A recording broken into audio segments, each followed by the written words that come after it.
Today, we have Dr. Chris Juergens. He's the Anschutz Curator of Military History at History Colorado. How many know what History Colorado is? I'm glad he's here. Okay, because he's going to explain to you what it is. And if you've got family or friends coming into Colorado to visit, you really need to send them down to take a look at this. His research areas include the American War of Independence and the Second World War, with a focus on experiences of German troops in both conflicts. At History Colorado, he manages the museum's considerable military holdings, which include the impressive 10th Mountain Division collection. And he has help today, and he'll introduce her and brought some displays for us here. I want to thank Chris for doing this, because I hunted for quite a while to find somebody to do a program on the POW camp up there. And when I finally worked my way to Chris down there, he said, you know, I'll do it, but I don't have it produced yet. He hadn't put it together. He's very knowledgeable about this subject, so he's got all the information, but he moved us to the top of the list to put this program together for us up here. So thank you, Chris. And that works. Awesome. Okay, can everyone hear me all right? Excellent. All right, well, thank you so much for having us here today. A big thank you to Foothills Rotary, and especially to JD for reaching out and getting in touch with History Colorado. So real brief, I'll talk about History Colorado a little bit at the end, but it is the Colorado State Historical Society. We are one and the same thing. They did a rebranding about 10 years ago to sound a little fancier, and apparently that led to people not knowing who we are, so that's not great. I've got here with me today is Sydney Mock. She is our Anschutz Access Coordinator of Military History, and basically she's a new team member for us, and basically makes sure that our military collections reach as many people as possible when we do programs like this, or digital cataloging or rehousing of artifacts and that kind of thing. So really glad she's here, and because she's here, we were able to bring a couple of artifacts from the collection too. So I'll talk about those that relate to today's subject. Yeah, so that's us. So we'll dive right in here. So I'll add a little bit of context. I know I don't have a ton of time, so I'll kind of gloss over some of these things, but kind of the conventions with prisoners of war have been evolving obviously all throughout history. And by the 20th century, there were certain standards that were roughly in place, at least among Western powers. So during the First World War, you saw kind of the first instance of this, where you would capture enemy personnel, you would care for them if they were wounded or sick, you would give them a roof over their head, you would give them a meal a day, and you would try to keep them out of harm's way. And then when hostilities ceased, you would exchange those prisoners and go about your merry way. For the Second World War, there were a couple of sort of extenuating circumstances that complicate the picture a little bit. When it came to the Axis countries capturing Allied prisoners, which of course between 1939 and 1943 was happening quite a bit, they were being brought to Central Europe, right, to camps throughout Germany.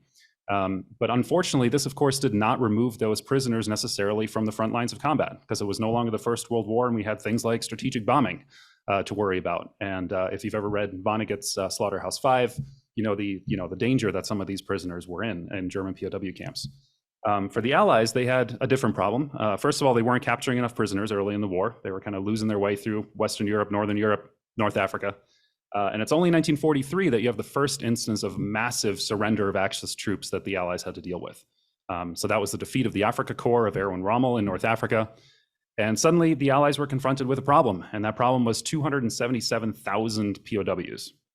And they couldn't leave them in North Africa. They had a couple of camps there that were run by the Brits, and basically they used that labor to help with their colonial administration, repairing damages done during the war, that sort of thing. But there were far too many prisoners to keep there. I mean, first of all, you couldn't supply them in North Africa very easily. And second of all, it's way too close to the rest of mainland Europe that might invite various rescue operations or escape attempts for those Germans to get back to friendly lines. They also couldn't be sent to Britain. Britain had been at war for a few years at that point. They were struggling to feed their own people, keep housing up for them as well. So sending them to England really wasn't an option either. So the only thing that was left was sending them across the Atlantic Ocean to the United States. And they did that in droves. Here's a map that the Army published. This is a map of the main POW camps across the United States. And we'll talk about that a little bit more, but the number of camps is actually a sort of a matter of debate, because various camps would get upgraded or downgraded over the years. And there are also things like civilian accommodations that aren't counted here at all. So actually the number of sites is exponential compared to what this map represents. At the peak in May 1945, the United States was housing 425,871 POWs in the United States. So it's an astronomical number. Overwhelmingly, these were German troops, 371,000. Another 50,000 were Italians, and a mere 4,000 were Japanese. So there's a few reasons for those various proportions that we can talk about as well. But overwhelmingly, these were Germans. And among the Germans, when the army counted them, they figured if you were captured in a German uniform, you were German. Obviously, for the Second World War, it gets a little bit more complicated than that. You also had Russians, Ukrainians, Austrians, Slovaks, Czechs, all of whom were captured in German uniforms and also are rolled into that number of 370,000. So the map that you see here shows some of the main branch camps. By the official Army count, there were 175 branch camps across the United States, which served 511 area camps. They were mostly located in the South, as you can see here. And the main reason for that was that Army construction was incredibly shoddy, and these World War II barracks did not insulate very well. So they needed to house these prisoners somewhere where cold winters was not going to be a major problem. Obviously, there are exceptions, such as the talk that we have here today. But by and large, they tried to keep them out of the more extreme climates there. So let's talk about life in the camps a little bit. So what did this actually look like for the prisoners? For prisoners in Colorado, there were three main camps that existed. So you had one at Fort Carson, at the time called Camp Carson, down in Colorado Springs. You had Camp Trinidad, outside of Trinidad, and Camp Greeley, camp number 202, that was just north of the city of Greeley.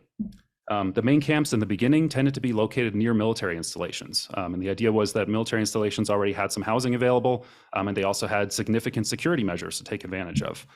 But before too long, when you have these massive influxes of prisoners, they were involved in building their own camps as well. So they, first thing upon arrival would be to build their own barracks and put the beds together, that sort of thing. There were lots and lots of subcamps. These are much harder to count. We're talking dozens and dozens across Colorado alone. For example, there was the Dead Man CCC camp, so it had been a pre-war Civilian Conservation Corps camp during the New Deal. And it conveniently had those barracks located right outside of a lumber camp that now could be taken up by German prisoners instead. They also, and this is not included in this main count from the map before, they were also temporarily often kept in factory buildings. So when they were assigned on various work details, like for example, the Great Western Sugar Company would house prisoners in their own factory buildings. And so those were not official parts of the POW camp system, but nevertheless, you can kind of see how many different communities were affected by this system. Interesting to note is that with 4,000 prisoners housed at Camp Greeley, it actually was the second largest city in Weld County at the time. So the main thing that the United States got out of this POW camp system was labor.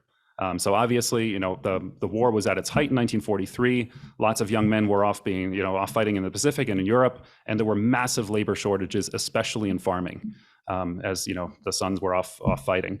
And so the War Department decided that this was a great way to use POW labor. This was perfectly legal by Geneva Convention standards. This is something that all countries did. The caveat was that you had to pay prisoners for their labor.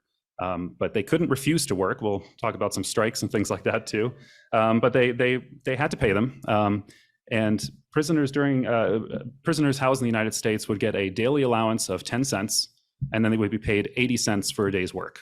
In 2022 dollars, that's $15.50 total that they would make per day. And by the Geneva Convention standards, they were obligated to, as I said before, keep a roof over their heads and keep a meal in their bellies per day.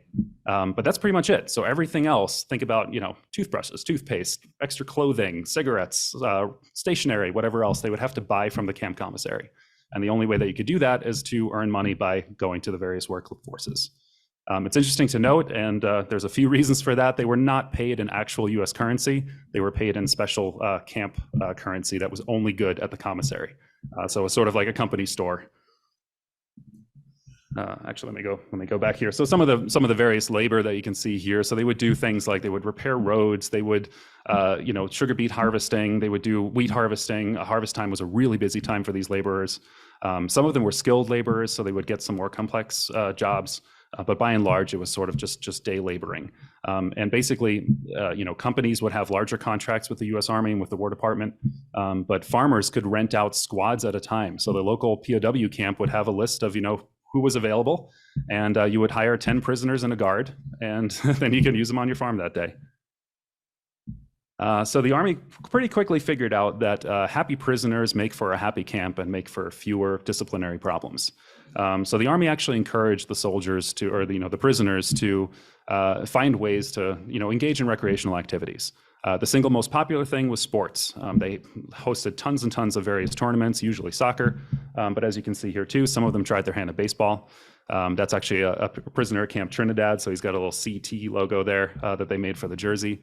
And on the right side, which is sort of surprising, you can see prisoners actually converted one of the mess halls into a stage, and they actually fashioned all these costumes, obviously an all-male cast for all of their Shakespeare, but they put on regular shows. They also had the opportunity to purchase musical instruments and that sort of thing, because the Army, like I said, kind of figured out that if you keep them happy, they're less likely to riot or cause problems for you. Most of these were built by the prisoners themselves. As I said, when they arrived, often they were participating in the building of their own installations and their own furniture. And again, because they had so many artisans among the prisoners, they actually came up with some pretty fancy accoutrements for their barracks. And most of the furniture was custom built by the prisoners themselves. They also used their skills to create various knickknacks to barter with the guards or with other prisoners. And if you get a chance after the meeting, you can come look at some of the objects that we brought here. One is a sketch album done by an officer in the Africa Corps, just amazing sketches in there of Colorado. And the other piece is a wood carving that a German prisoner actually bartered away to a camp guard. And it depicts, actually, it's a scene outside of Greeley, sort of a nature scene. In terms of contact home, that was another provision under the Geneva Convention, is that they were allowed to communicate with their homes. And basically the Red Cross, the International Red Cross, took care of those communications. There was also a Swiss legation that would check in on these things, but the Red Cross would come in and make sure that everything was up to snuff, that the prisoners weren't being abused, that they had access to the necessities of life. And then they had the chance to correspond with the home front, with their home front. And there's an example there that you can see on the right. And the Army actually produced this special stationery for them to use. And you can see it's sort of tinted lightly green, and then there's that green stripe down the center. That's because this was reactive paper that as soon as it got wet in any way, it would turn that dark green.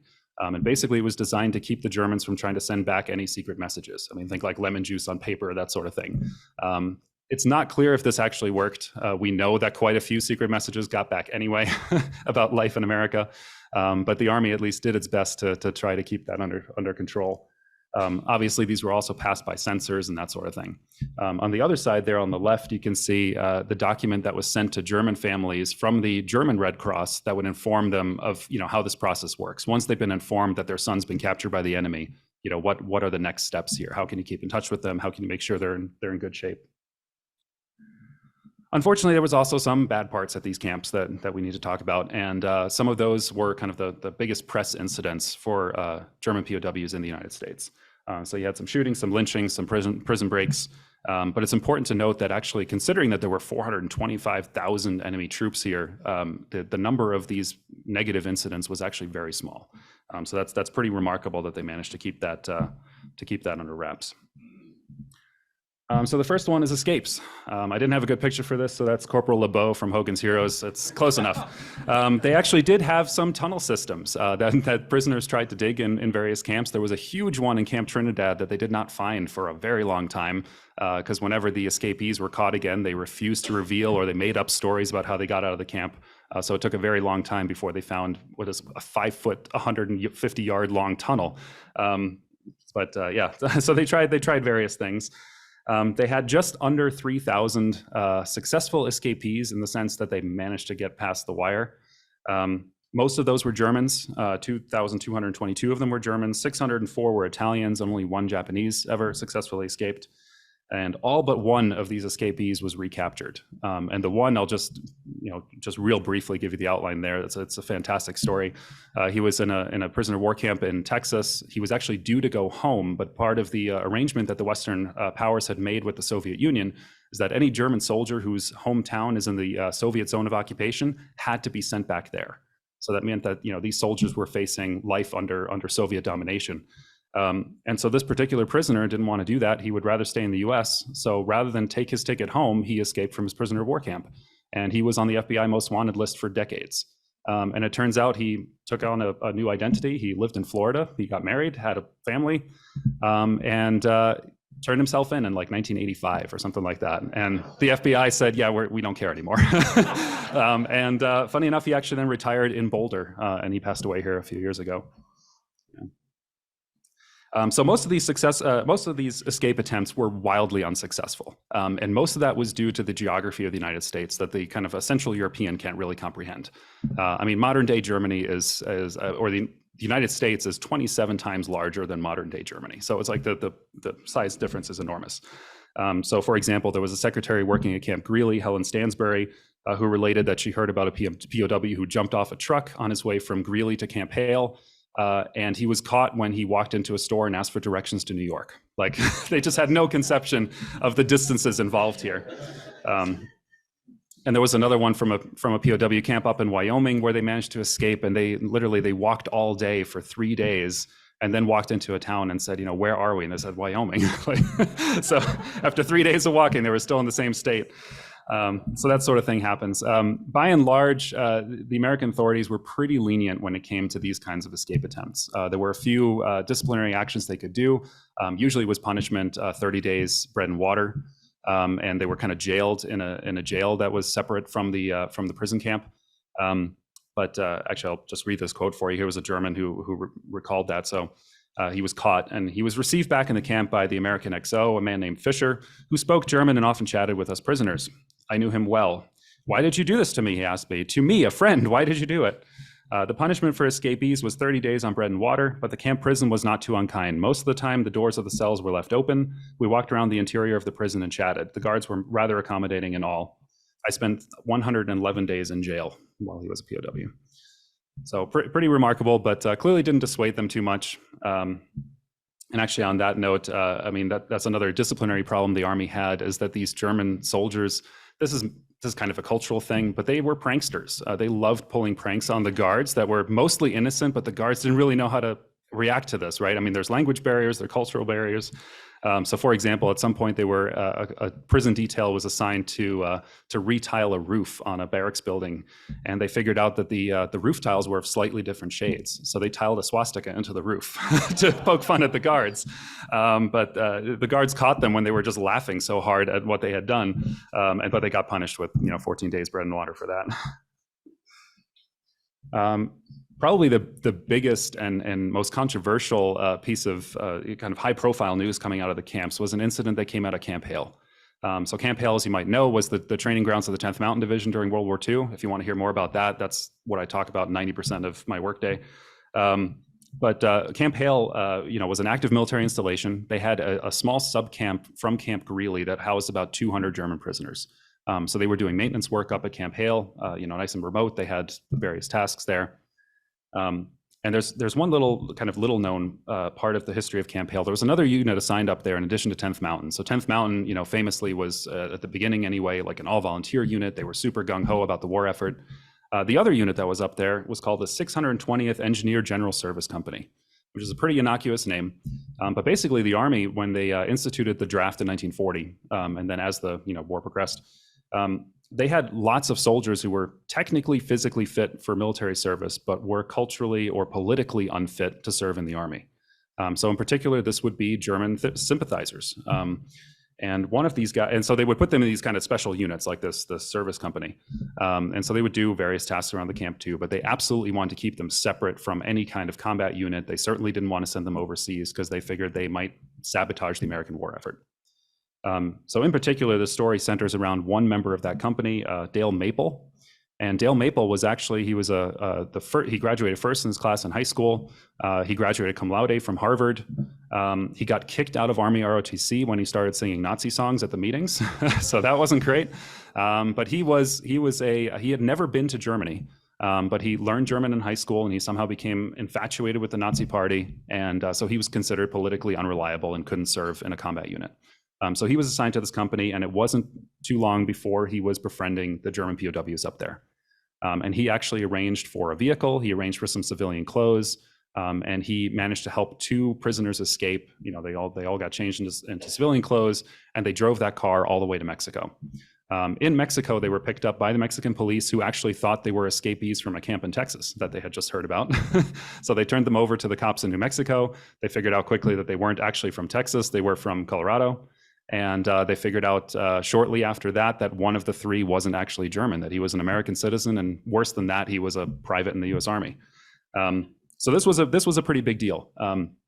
You might know that there was only one case of executing an American for military crimes, and that was Eddie Slovak over in Europe, when he deserted and refused to rejoin his unit. They came close to sentencing. Well, actually, they did sentence Dale Maple to death, and FDR actually commuted it to life in prison, and ultimately he spent about 6 years in Leavenworth before they let him out in 1951. But it was a hugely controversial episode. You can imagine, as you can see here, that's the Rocky Mountain News, they're reporting on it. But this made national headlines, the fact that an American was helping a couple of Nazi prisoners escape. And finally, we have here, you have life in the camps, you also have deaths in the camps. So there's a few different things here to think about. So it was roughly 500 Germans that ended up dying here. So out of 425,000, that's not a particularly high number. Most of them were due to natural causes or work accidents, but there's a few other incidents that are worth talking about. One is actually lynchings among the Germans themselves. So the U.S. Army was actually incredibly ill-equipped to handle the political atmosphere of the camps. So what was actually happening inside. As I mentioned, there were huge language barriers, and the Army actually tended to prefer very well-disciplined bunches of prisoners. Well, who else likes to discipline their men well and keep them in line? Well, it's Nazi party members. So the camps tended to prefer putting people in charge who were actually party members. And that wasn't intentional, but they figured that would help keep things in line. And of course, that's totally counterintuitive, because the people who are the worst soldiers in the camps are actually probably your closest allies in terms of being happy to sit out the war. So there were a few instances here where the Army sort of turned a blind eye, or sort of was ignorant about the atmosphere inside the camps, that led to sort of extrajudicial killings. So the German leadership inside of the camps would try to root out traitors who were getting too friendly with the guards, or in some cases who were informants for the U.S. Army. There was actually one famous case where the U.S. Army had a guy who spoke great English. He had actually lived here for a while. And they used him as an informant in the first of the transfer camps. So once they arrived in New York or Virginia, they would have this guy come in, and they would make up a fake backstory for him each time, and he would sit with the new prisoners and try to figure out some information about their latest assignments. But then the Army decided to just cycle him into one of the POW camps, and it turns out that multiple people who knew him with different names and different backgrounds were now in the camp with him. And so he was actually lynched by what they considered to be illegal proceeding, because they had actually done a full kangaroo court and everything inside the prison. But so they had to deal with some of these instances. And basically the solution was, in clear-cut cases like this, they would actually carry out court-martials and execute the perpetrators. And in other cases, they started building what they called segregation camps, where they identified really the hardcore Nazis and took them out of general prison population. They kind of kept them together, these little political camps. So that's kind of a very dark side of it. There were also some shootings from guards against prisoners, and that was reformed pretty quickly. Here, and unfortunately, Colorado made the headlines as being the first camp to have a big incident there. It was actually outside of Trinidad, and as I mentioned, the prisoners were building their own furniture and that sort of thing. And one of the German soldiers was picking up a piece of wood out of a field, and apparently disregarded an order from a guard to drop it, and it was just a piece of lumber or whatever. So the guard opened fire, and not only did he kill that prisoner, but the bullet ricocheted and killed a second prisoner who was not involved in the incident at all. So that was a huge stink. They were very concerned because, obviously this is sort of a mutually assured destruction kind of system when you have POWs, because the Germans have, just as many of your guys. And so you want to make sure that you keep everything, as copacetic as possible, so that they don't feel any need to retaliate against your prisoners. So they actually, this is the grave of one of those two men who were involved in that incident. They actually gave them actually, I'll pull that other picture up real quick. Full military funerals here. So you can see actually that's U.S. Army guards standing at attention in front of a swastika draped coffin of these soldiers heading to their burials. So it was really important to the Army that they wanted to keep this as as respectful as possible. To the point where, I mean, they kind of got in trouble with the public a little bit. The public was disturbed by these kinds of things when this news would leak out, because this was technically going above and beyond the Geneva Conventions. I mean, soldiers killed in action in Germany would not get a flag-draped coffin on the way to the burial, for example, but they were getting it in America. Yeah, so in all, just under 500 deaths. Let's see what else there is. Okay, so the legacy of the camps. So in 1946, so the war obviously ended in 1945, right? So you have VE Day in May, and then you have VJ Day in August. The war has come to an end, but the US government isn't quite ready to send people back yet. Germany is sort of in flux. They're figuring out zones of occupation, and the last thing you want to do is put hundreds of thousands of military-aged men back into that situation before it's settled. So the US government actually holds on to its POWs into 1946. So you can imagine some of the atmosphere inside the camps where these soldiers are, unsure of their future, and they kind of, they're hearing the news too that the war is finally over, but they're still stuck, working in a beat field. But finally, in 1946, they start shipping people home, and actually the two camp gate posts that are still on Highway 34 there that belonged to Camp Greeley back in the day. There's a plaque there that actually has a slight incorrect assertion on there. So not everyone actually got to go home in 1946. So remember when I said with the different zones of occupation that affected prisoners quite a bit?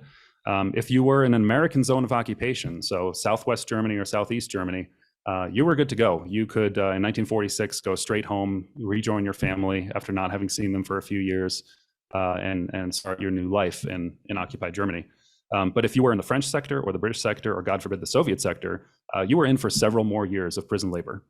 So the French in particular kept theirs until 1949. The Brits kept theirs until 48. And the last prisoners coming out of the Soviet Union came back in 1955. So it was quite extensive. So what happens to all these camps in 1946? Well, they're largely dismantled by the Army. They're too expensive to maintain. After the war, the Army does a drawdown and they don't want to pay for all this upkeep anyway. And in a few cases, they actually end up selling the buildings and various pieces to local communities. The city of Greeley ends up buying 49 of these buildings from the camp. And that's a fairly recent picture there, I believe, is actually, some of these are still around. These are apartment buildings in Greeley now. These are actually World War II barracks cut in half and turned into apartments. The city of Greeley also bought 16,000 feet of wire fencing for some reason, and a few other buildings too. They bought a guard tower for the airport to use, that sort of thing. Colorado State College, which I assume became CSU, also bought barracks for student housing that was used for a couple decades. And the American Legion bought the Officers Club, and the American Legion in Windsor apparently still uses that original building that they had bought from Camp Greeley. And then finally, what's sort of a fun thing, there were lots and lots of reunions revolving around these POW camps. I mean, since these guys were there for so long, they actually, they formed some very close friendships there. And so you can see on the left there, that's actually a German little banner for a reunion table for the Camp Trinidad reunions. They also had Camp Greeley reunions and that sort of thing. So some of the staff would get together too. So you would see American reunions of kind of the American guards getting together. But much more active were actually the German reunions, and quite a few of them came back over here. So we have a few programs in our collection actually that are kind of dual language, English-German, for returning POWs who are going back to Trinidad to kind of see their old stomping grounds. So finally, I just want to say a quick word about who we are. So yes, we are the Colorado State Historical Society, just under a new name. We have a big old museum downtown Denver. It's a block away from the Capitol. Lots of permanent exhibits, lots of great programs for kids. But in particular, since we're here, we're going to plug the military collection. So we have a pretty cool military collection that spans all the way from the French and Indian War to the global war on terror. We are the official national repository for all things 10th Mountain in World War II as well, since that's kind of the big Colorado story. And yeah, I definitely encourage you to come by, and we always do tours and various programs, and we're always happy to hear from the community.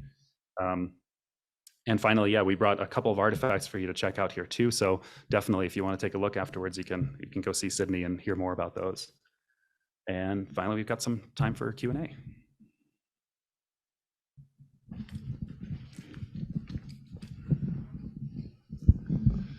A couple questions. One is, were the prisoners in the German, the American prisoners in Germany, were they treated as humanely as the prisoner of war here? And did they all go back to Germany afterwards, or did many stay here in the U.S. after they were released? So I'll answer your second question first. They were actually forbidden to remain. Some of them would have re-immigrated in the 50s. There was actually quite a few who did that, but they were forced to leave the United States once they were closing down the camps. So either way, they were headed for more labor in France or England, or they were headed back to Germany. In terms of the first question, yes and no. It depends on the camp. It depends on the time of the war. And obviously, the closer you get to the end of the war and the more desperate situation, the conditions for American POWs are there deteriorate really fast. I mean, the Germans can't even feed and house their own soldiers. They sure aren't going to make sure that the POWs are properly cared for. So there's a few instances, I mean, what they call, rightfully in some cases, in other cases it's accidental, but death marches that happen where they're trying to clear out POW camps and prison camps ahead of Allied forces moving in. And those are absolutely horrible experiences for the POWs involved, for sure. Hi, this is Chris. I have a question. Different subject, and help me understand. We had Japanese, I believe, citizens in that internment camps. Yes. And how does that weave into these POW camps? So they were actually run by, I forget, it was the Department of Interior, I believe, that ran the internment camp system, and this was the Department of War. So it was under a different heading, but actually there were quite a few similarities. Just in terms of the physical layout of the camps, actually not too dissimilar. Similar barracks construction, similar considerations for the environment, where they wanted to keep them relatively further south, with a few exceptions. I mean, we had one in Camp Amachi. There was also Hart Mountain up in Wyoming, but generally they tried to keep them kind of more in the southern climes.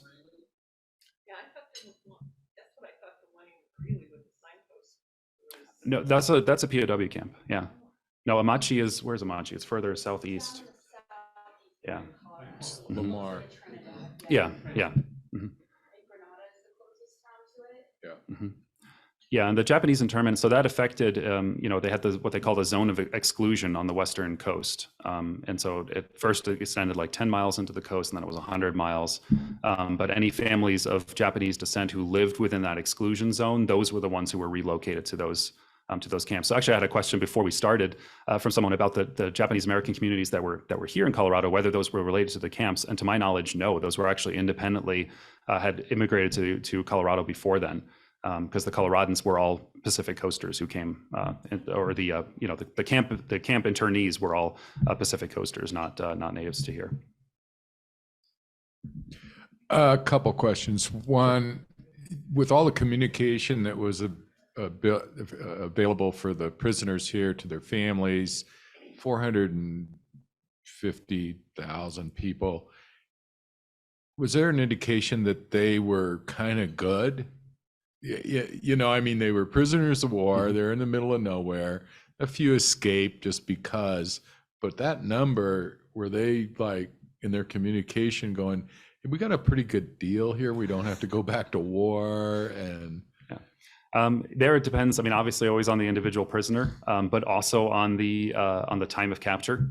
And the Army was aware of some of these differences too. Depending on when they were captured, they had harder conditions in the camps. So very early on, when the installations were still being built and they were being shot at for trying to build furniture, that sort of thing, obviously they were pretty negative about their experiences. But if you were captured in Normandy, say, and you came over in 44, everything was already in place, and you got better rations than you would have gotten in the German Army. And life was pretty good. And actually, I had an opportunity to interview a German vet who was captured in Normandy. This is before I even lived in Colorado, and he told me about his time at Camp Greeley. But he had a great time. But he said that some of the older guys in the camp who were the Africa Corps vets, they were adamant about being anti-American and insisting on the final victory and that sort of thing. But the guys who were being captured in 44, 45, they really were under no illusions that things were going well for the Germans anymore. Right. Last one. Why the low number of Japanese prisoners? Yeah, here? that's sort of a tragic component of war in the Pacific. POW numbers in general in the Pacific were incredibly low, and that's sort of the old stereotype, which unfortunately is very true. As the Japanese Army was taught to fight to the death. I mean, there were instances where you're talking about garrisons of like 60,000 soldiers defending an island, and ultimately you capture 30 of them, and the rest get killed in action or commit suicide after the garrison surrenders. So the 4,000 Japanese prisoners is very much indicative of the fact that we were capturing next to nobody over there. It was pretty brutal. What other questions? We had Brian, Pete. You guys have questions? Yeah, I actually had one. Were higher ranking POWs kept at different places, and what were their situations like? Yeah, that's a great question. So by Geneva Convention standards as well, officers got to be housed on their own. So you would have an officer's barracks and you would have enlisted barracks. So the officers got slightly better treatment. The officers technically also didn't have to work. The enlisted personnel absolutely had to go to work. Otherwise, strikebreakers would come in, or the Army equivalent thereof. Basically, they would put them on, bread and water rations or put them in some solitary until they went back to work. The officers, they were not allowed to compel to go to work, but most of them did because they needed the spending money for the commissary. Really high-ranking officers went to special camps. There was one in Mississippi that was basically a general's camp. There were 25 general officers there. They got way better treatment, but also all of the rooms were bugged. That was something the Brits did as well, and actually quite a few revealing conversations that came out of there that have really helped historians kind of figure out what was happening in the German army. But that kind of discrete recording technology was still very much a new thing in the 40s. And so people didn't really assume that you had the ability to just, bug rooms undetected. And so you have a lot of frank conversations being held by German generals with their fellow generals there that were being recorded by the War Department. Where was that in Mississippi? I think it was near Camp Shelby, actually. So I'm not sure where that's located exactly within Mississippi, but if you're familiar. So this is more for clarification for my own purpose. I remember seeing, and this is probably 30 years ago, but 2 stone pillars that looked similar to your first that were about, between Windsor and Greeley on 34. Was that the camp? Yes. Okay. Yes. So those are the original. They're the bases of the camp gate posts. So the actual posts themselves, they actually had a wooden structure above, and it said Camp Greeley, that sort of thing. That's all gone, but the stone bases are still there. Those were actually relocated. I think it was about 20 years ago because of various property lines and whatever. But they wanted to keep them nearby where the camp was. But so where they're located now, they're great to drive by. I think it's Business 34 that you take up there, and you can they've got a couple plaques there, but they're not actually at their original location. At that time, I was on the other side of the railroad, and I ended up in a prison camp for a little while in Germany by the Americans, and it was really good.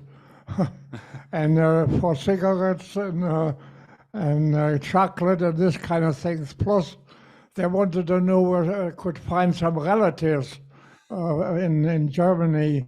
They wanted to see. But the other thing too, I talked to some of the prisoners in Germany coming back after the war. A lot of them didn't want to come home because they didn't have a family anymore, because their family was totally destroyed by the bombing rates of the B-17s. And before that, I was involved with the Hitler Youth. We had to, there was no question asked, and load 88s and 10-5s, and ended up later on fighting Sherman tanks. And then I lost my best friend next to me. He was 14 and I was 13. So this is some of my background in a short time. But listen to you, actually the prisoners were happy to be in prisoner. Or they don't get shot at or killed or anything else. And but they were worried about their family, what they could figure out through the bombing rates, and that was some of their biggest worry, I think, what I could gather after the war. So thank you very much for my remarks here. Maybe I could put a little light on the other side. Thank you for sharing. Thanks, Wynn. Anybody else? Thank you so much today. This is very fabulous.